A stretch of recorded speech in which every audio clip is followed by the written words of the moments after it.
Hey everybody, what's going on? It's your boy Nerdboy Q, and we are back with another iteration of Python 101 0 to 100 real quick. And we're going to try to keep this real quick. Again, thank you all for continuing to watch with me. Thank you all for, going through the videos with me, through my bumps, my ups and downs. With that being said, let's get started. So the last place we left off was when we're doing classes and functions and methods and all that stuff. We've done loops, we've done conditions, we've done variables, we've done variable types. Now that you have the general basis of it. So the question initially was, why use Python, right? It's programming language, right? A million different programming languages. So you learn, for new people, you go in Python because it's a little bit easier to pick up and move with. Like, a lot of people quit early because it's hard getting started. Now that we got that out the way, why do we use Python so much? We use Python so much because it's an open source language. What does open source mean? Is that basically what that means is everybody who has an internet connection can feed into how powerful the community can use Python. So the biggest thing about Python is modules, libraries, APIs. What are these? Modules, libraries, and APIs, they're all generally the same thing. What they are like, they're downloadable code that's already made, full of classes and methods and everything else. It's already made, and all you have to do is apply it to whatever you want. So, for example, if I want to do something with, let's say I want to do something with Excel, the first thing you always do is you go online and you Google, if you're using Python, you Google Python library for Excel. Or if you want to do web scraping, or if you want to do robotics, or Arduino, or Raspberry Pi, you go online stocks and you say, hey, Google Python library for Python module for Python API for X, whatever X may be, whether it be web scraping, whether it be Excel, whether it be robotics, whatever it may be, that's X, right? And you put that into Google. So one of the examples I like to use is Python, OpenPyXL. That is a library I commonly use like day to day in my job. So what OpenPyXL is a module strictly for creating Excel files, manipulating the data, moving things around, all automated. All automated. So let's get into it. So one of the things that comes pre-installed with Python, when you say, hey, download Python 3.7 or whatever the latest version is something called pip. That's Python's installer package, right? So what pip does is it gives you all your modules and libraries and packages and all that stuff, and it gives you a good, it's a tool where you can install things. Now, the nice thing about this is you can choose to just do a pip install, right? So I went online, I say, okay, what library do I want to get for writing Excel files? I found mine was OpenPyXL. So I do pip install OpenPyXL. That's it. And I hit enter. Now, this is the code you see. Now, what it did is it's going online. It's searching for that library in Python's website. It goes there, it goes all over line, scours the internet, looks for it, and it says, okay, here's this module or this library exists. I'm going to download this, and then after I download it, I'm going to install it onto my system. Now, where is it installed? You can see it right here. It says library, frameworks, Python, versions 3.7, lib, blah, blah, blah, site packages, right? That's where it's going to install my library or my module or whatever the case is. These terms I'm using loosely because there's debate as to which applies to what. People have strict definitions, but how you actually apply it is just some package that you include, right? So then you have that. So now I have it installed. Well, mine was already installed. It says requirement already satisfied, blah, blah. That means it's already installed. So then if I want to know, like, the danger of the blessing and the curse of Python being an open source programming language, because you can create all these, you can right now create a library, name it, upload it to GitHub and or whatever the online site you choose, and now that it's online, anybody can download it. It doesn't matter. It's not being certified. It's not being checked, depending on what site you upload it to. It's just available, right? You can do that right now. You can literally put print nothing and it'll do that. And anybody who installs it, they can use it, and as you change it, they can update it. The difference is the versions as it updates, your system won't automatically go out there and pull the latest version, right? So let's say when you go online, you're looking up how should I use this? Well, if you go how you go online and see how to use it, what you see online is the latest version, right? But you have to check what version you have on your system. So what you do is you say pip show, and the name of my library or my module is called OpenPyXL, right? And what that's doing is going to this location here. It's going into that library, into site packages. It's looking for OpenPyXL, and it's going to give me all the information about it. So mine says the name of it is OpenPyXL. It's saying the specific version I have is 262. Summary of what it does. Hey, summary says the authors. It says who I can email for information if I want to know more or if I have suggestions, and they can choose to answer or not or just ignore you. How it's licensed, location on my system, packages, and what it requires. Requiring meaning if there are any other modules that it requires in addition to creating itself, right? So if I run it, if I don't have these two JDCal and ETXML file modules, this won't work. Or I'll run into certain issues when I try to use it in my code. So now that you know where it's located, right? You know where it's located. I had it installed. That's cool. Now what do I do? Now what do I do with this information? Well, I want to make Excel files. So then I say, okay, well, how do I do that? I don't know how to do this. So what you do is you say, you want to open this file. So let's go into Finder. If you're using Windows, what you'll do is you'll go into Command Prompt, or you go to your Windows Explorer. And I'm going to go into my, where is this? It says it's in library. Oh, what am I doing? It's in library, frameworks, Python framework. Yep. Versions. I got 3 different versions on my system. Be careful if you have multiple versions. Pick the right folder. I said 3.7. I'm going to go into lib. There's 2 lib folders. Please be careful. There's lib. There's that one. And then we're going to go to Python 3.7. Yep. Site packages. Where is it? Scroll down, scroll down. Site packages. Here we go. And we're going to look for OpenPyXL. So if you ever want to know where your stuff is located, all you have to do is say pip show and then the module name or the library name or what have you. All right, and then I'm looking for OpenPyXL. Where are we at? Where are we at? Where are we at? Here. Now, we have this. Now, this is the interesting thing. So this is what you would call the reason there are variants in the term that we use for what we install. So modules versus packages versus libraries, APIs. Usually an API is a series of files. So what it'll install is a folder, and in that folder you'll get all of these, right? In some cases it'll just install one file. That's a module. That's just one file that has maybe a class and a set of methods in that class to say, when you call this class, call this function to do this, call this function to do that, blah, blah. So for instance, if I wanted to do, let's say workbook, and I said properties views, or let's go to workbook.py. And I want to open this with Sublime. You guys know I love using Sublime. Let's say open with Sublime text. There it goes. So this is what the file looks like. So this is one module, would mean one Python file. And in this, it has all these tools it's using, and then there's a class.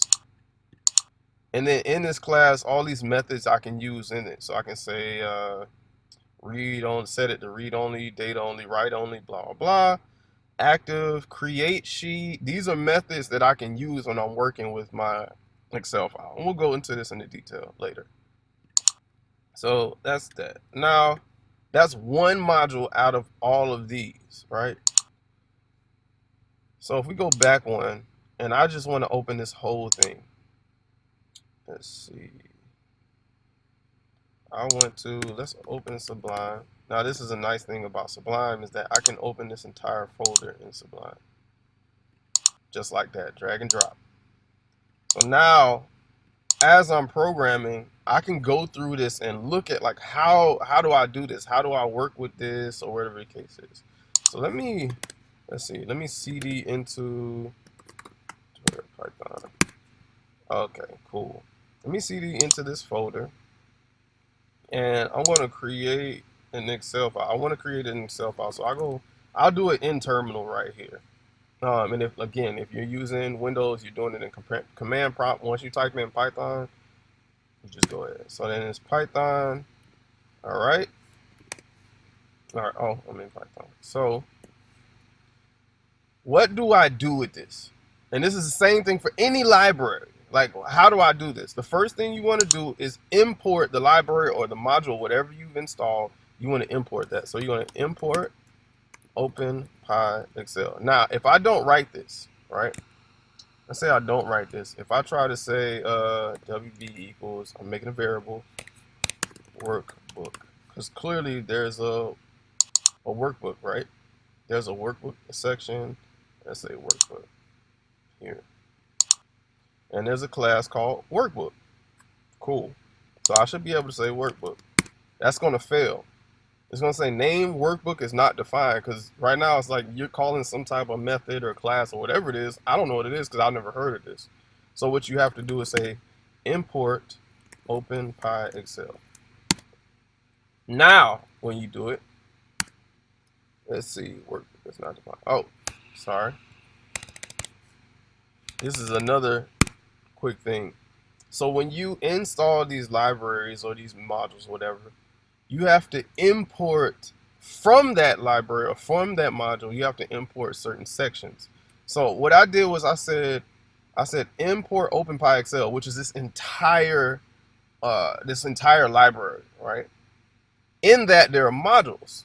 So workbook. So I have to say from OpenPyExcel import. What is this? Workbook. Cool. Now I can do that. Now it works. Because there's two ways to do that. I can say WB equals OpenPyExcel dot workbook, because it's a submodule of this entire library. I can do that. Or I can say, like I did before, from OpenPyExcel import workbook. Only difference is it gets harder when you get all of these submodules within the one module, and you go deeper and deeper and deeper. It gets really ugly in your code to keep typing dot this and dot that and dot this. It just extends too long. So it's a good practice to import from that library. So now that we have it, same thing. So now that we have it, now we've created a file, right? But what do we do with this? Okay, well, I have my workbook. What do I want to do with it? Now, there's all these options. Now, you'll see here, it's a lot of crazy code. It looks confusing, but just bear with it. All right. The key thing is we don't care about any of this stuff. They've already written that for us. That's the beauty of installing these libraries. All of this stuff is written. All we need to do is use this as a reference. So we know this is a class, and we know from our last lesson, this is how you instantiate that class, right? You just created a new workbook instance. So WB is now a workbook. That's the type. So remember, you can say type WB.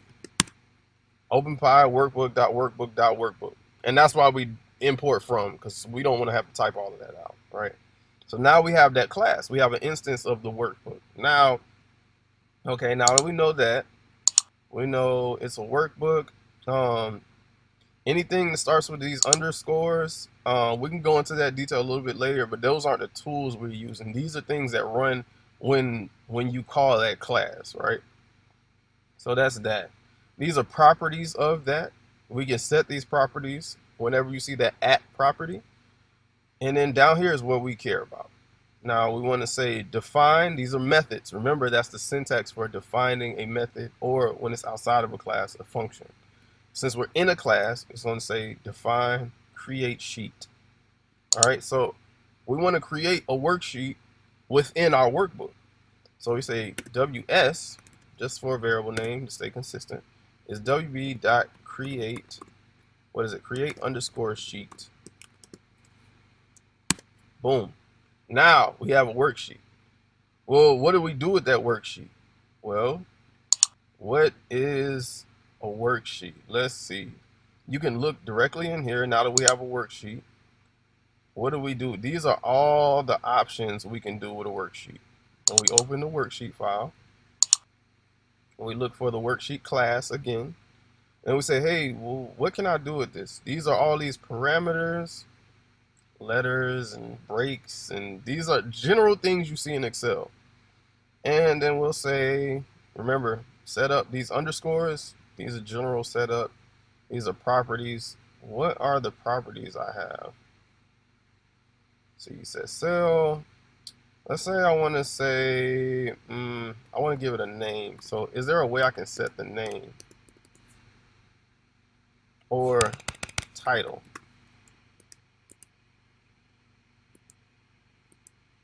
Let's see. Print titles, print area.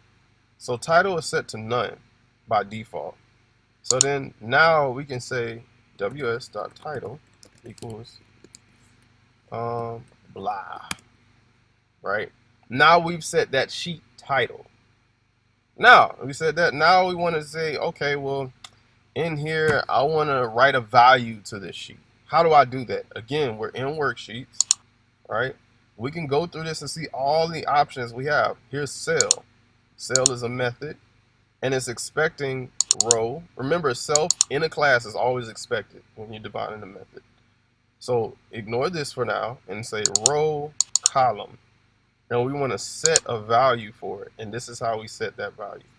And it tells you usage. You say whatever their worksheet is, the cell, row number, column number, and the value. So then I can say, okay, well, ws cell, open parentheses, we say row number, we'll say 1 in column 1. So the first cell. And let's give it a value. Let's say my cell, and this would be a address. Let's just say A1. All right. Close parentheses. And now we just wrote that to the cell. Cool. Now that's done. Now that we're done, let's say we just wrote a bunch of cells and we just want to figure out, now I want to save this. Can I just click save, or is there an option? Let's see. Is there a save? You can just click Control Find and say save. Or is there a close? Usually there's a close option. Let's see. Boom, boom, boom. Oh, I'm sorry. That should be in Workbook, because the Workbook is what we're doing. So let's see if there's a save. There's no save. Oh, there is a save. So there's a defined. Always look for stuff like save. When you're working with files in Python, look for like save, close, and usually it'll tell you the syntax. So save the current workbook under the given file name. Use this function instead of using an Excel writer. Okay.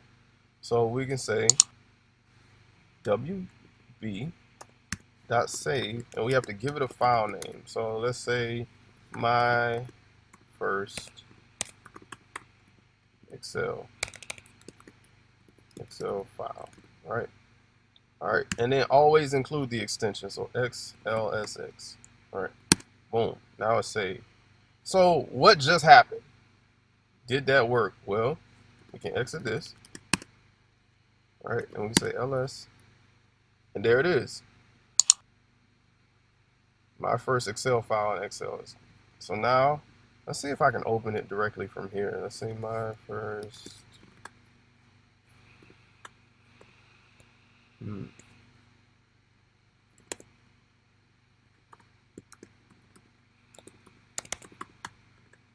That's weird. Let's see if we can open it directly from here. I forgot how I set this up on my computer. Let's see.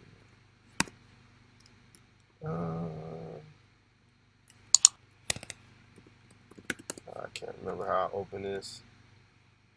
Let's see. Well, I forgot. I've done a lot of weird stuff on my computer, so let's do this. Let's go here. Let's find that folder. And I've placed it. What do I call this? Tutorials? Yep. Let's open this file.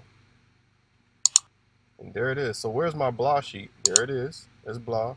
And then the text I wrote in it. My cell address A1.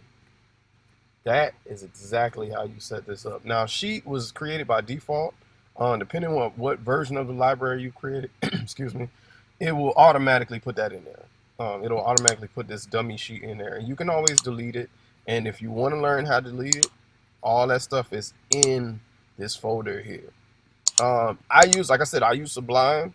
You don't have to use Sublime. You can open it any way you want to, but the idea of it's the same. You can open up each file or module individually and just go through each one to see the respective type or object, or you can just open the whole thing, which I like to do, so I can go through every little piece. So you can see here, you can create you can do workbooks, you can do XML work, you can do styles where you set the font types and colors of the cell and all that stuff. You can add drawings and pictures and formulas. All of that stuff is in here. Charts, graphs, anything you can do in Excel, this library allows you to do it through Python autonomously, automatically, basically. So with that being said, that is the end of this session. If you have any questions, if you have any problems that I've done with the video, my audio is bad, my tone's bad, I'm too monotone, my consistency is bad, anything, if you like what you've seen, let me know, send me a message, whether you find this on YouTube, Facebook, Instagram, or Twitter. DM me, IM me, whatever the case may be. If you have any questions, you want me to clarify anything, let me know. I guarantee I will respond within 24 hours. I have my laptop and my phone on me at all times. So with that being said, thank you for watching another iteration of Python 101, and always remember to keep striking again with Python. Have fun.